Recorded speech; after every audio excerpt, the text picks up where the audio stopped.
Muy buenos días a todos. Nosotras somos la Vina número 4, conformada por Chávez Magaña Sharon Michelle y por Andrade Ramírez Ángela del Pilar. Hoy hablaremos sobre algunos temas como son el patriarcado, la esclavitud, el feudalismo, el capitalismo y el socialismo. Patriarcado o comunismo primitivo. No existía la propiedad privada sobre los medios de producción y por lo tanto no existían las clases sociales y la distribución del trabajo era comunitaria. La falta de una estructura económica hacía vulnerable esta sociedad. No obstante, el descubrimiento del fuego posibilitó su desarrollo hacia otro estadio. Inicio de la civilización humana. Con el inicio de la civilización humana se formaron las sociedades previas a la llamada Revolución del Neolítico, hace unos 9000 años, y al descubrimiento y masificación de la agricultura. Este término es también sinónimo en la jerga marxista de la teoría económica del comunismo primitivo, que es el modo de organización socioeconómica tribal, comunitario y previo a la invención de la propiedad privada que la humanidad ejercía en ese entonces.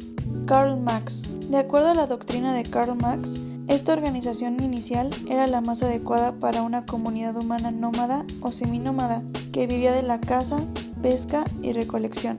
En ella, las distinciones de clase, estrato social o incluso de género no eran todavía necesarias ni relevantes. Las comunidades primitivas eran modestas en su tamaño y número de integrantes. Ejercían algún modo de cooperación simple entre individuos, permitiendo así la subsistencia de la población siempre y cuando no creciera demasiado y sus necesidades superaran la capacidad productiva disponible. Por todo esto, se les considera el punto de partida de la civilización humana. Características de la comunidad primitiva. La primera, sociedad nómada o seminómada, que vive de la caza, pesca y recolección. La segunda, ausencia total de propiedad privada y de sistema de clases sociales. La tercera, ausencia de intercambio económico, comercio o trueque. La cuarta, división de trabajo conforme a la edad y sexo, pero siempre en base a la capacidad física del individuo. La quinta, herramientas de trabajo sumamente rudimentarias, de origen lítico o de hueso o de madera. La quinta, transmisión matrilineal, es decir, a partir de la madre como garante del patrimonio, en lugar del padre como sería después. La sexta, ausencia de matrimonio.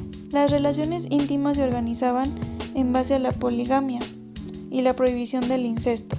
La séptima, bajísima capacidad de producción y por lo tanto muy poca capacidad de innovación, de acumulación o de progreso. Y por último, la octava, bajas tasas de supervivencia individual. Esclavitud. Como consecuencia de los cambios en los modos de producción, nace el Estado, o lo que es lo mismo, la dictadura de la clase dominante, dejando sin poder al pueblo, entendido ahora como esclavo, que era quien trabajaba, pagaba impuestos y servía de sustento al amo.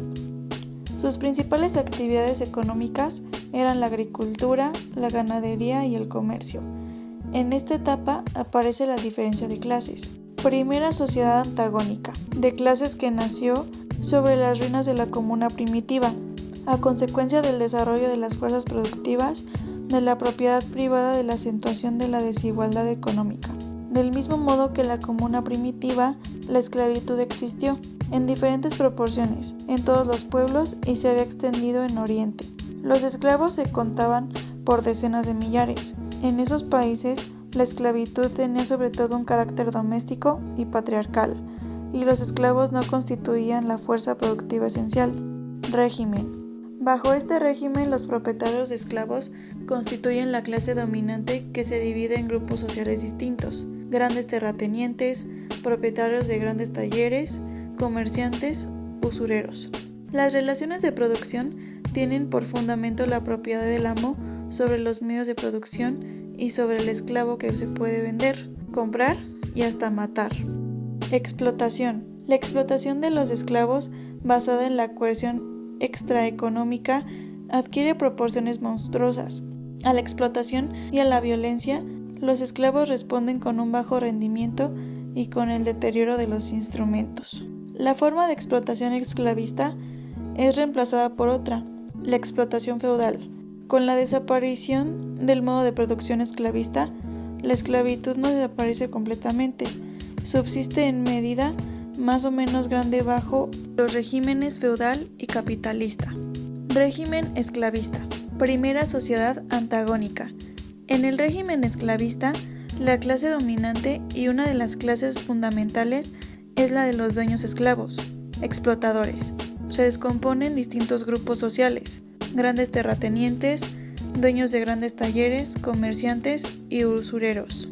El hundimiento del régimen esclavista se aceleró en Roma por las invasiones del exterior. La forma esclavista de explotación es sustituida por la feudal. Con la eliminación del modo esclavista de producción, la esclavitud no desaparece por completo. Sigue existiendo en el periodo del feudalismo y también en el periodo del capitalismo. La esclavitud existía en la mayoría de los pueblos, pero algunos de ellos soslayaron el régimen esclavista como formación, pasando del régimen de la comunidad primitiva directamente al feudalismo. En algunos países, la esclavitud existió tanto bajo el feudalismo como bajo el capitalismo. Feudalismo, entre los siglos IX y XV. Fue un sistema que se desarrolló durante la Edad Media. Es un sistema de organización política, económica y social. Aspecto social. La sociedad fue organizada en estratos y se dio origen al vasallaje. El señor era el encargado de dirigir la guerra, el clero era el encargado de adoctrinamiento y los campesinos eran los encargados de trabajar la tierra. Vasallaje. Relación entre el siervo y el señor. Aspecto político. Se presentó la ausencia de un poder central. En esta época la concentración del poder era en la figura del señor.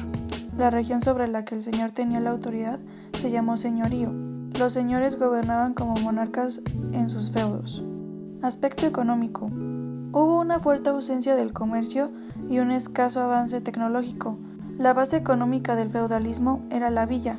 Las actividades económicas llevadas a cabo eran la agricultura, la ganadería y la pesca. Factores por los que aparece: inseguridad, nuevas oleadas de invasiones, pérdida del poder, fragmentación del poder político, ruralización. Nació una economía autoabasteciente y surgieron los grandes feudos y el aislamiento comercial. Antecedentes. La crisis del Imperio Romano provocó una crisis económica y una inestabilidad política. Estos factores se dieron por la corrupción y la necesidad de dinero. Para poder obtener dinero se empiezan a elevar los impuestos, la inflación y los precios, ya que su objetivo principal era aumentar su productividad y como consecuencia se genera la crisis de esclavismo. Las causas: el miedo e inseguridad otorgados por las nuevas invasiones de vikingos, la unión de la gente para una defensa común, la debilidad de los reinos europeos tras haber desaparecido el imperio de Carlomagno y el aumento del valor de las tierras debido al desaparecimiento del comercio. Capitalismo. ¿Qué es? Es un sistema de organización económica caracterizada por la propiedad privada de los medios de producción y la utilización del trabajo asalariado. Implica un mercado de intercambio de dimensiones nacionales. Karl Marx define el socialismo como un sistema de producción inherente injusto, en el que las clases proletariadas son explotadas por la burguesía como mano de obra y a cambio obtienen una remuneración que usan para consumir los bienes que ellos mismos produjeron. Valor de cambio. Se comercializa con mercancía. Ningún producto puede ser mercancía si a la vez no es un objeto útil. La idea es sumarle valor. El valor de uso se traduce en el valor de cambio en el mercado. Adam Smith creó la teoría del valor de trabajo. Esta teoría sostiene que el valor de un producto depende del esfuerzo humano contenido en él. Cuanto más horas se requiera de un hombre para elaborar una mercancía, mayor será su precio. Es considerado el padre de la economía moderna. David Ricardo abogó por la libertad de comercio y por el movimiento internacional de mercancías. Desarrolló una teoría sobre las ventajas comparativas en la cual defendía que aunque los países fueran potencia mundial, debía especializarse en los que le proporcionaran menor desventaja o mayor ventaja en materia del comercio internacional. Los inconvenientes. El principal inconveniente del capitalismo es la desigualdad por la mala distribución de recursos, donde los burgueses los concentran sin límite y los proletariados no tienen lo suficiente. El Estado era regulador, el burgués era el aportante de capital y el proletariado era la fuerza de trabajo. Socialismo surge como el resultado de la supresión del monopolio burgués, instala la dictadura del proletariado y reemplazo del capitalismo. No existen las clases explotadoras que se adueñan del trabajo de otros. No hay propiedad privada, la sustituye la propiedad social. Características esenciales: la negación del derecho de propiedad individual, la distribución de los bienes materiales se lleva a cabo según el principio de cada uno, logro de la propiedad general, abolición de la pobreza y la paz y la fraternidad humana. En la actualidad el socialismo se construye en varios países de Europa, América y Asia. Para que exista una mejora debe implementarse un cambio de pensamiento, conducta e ideologías.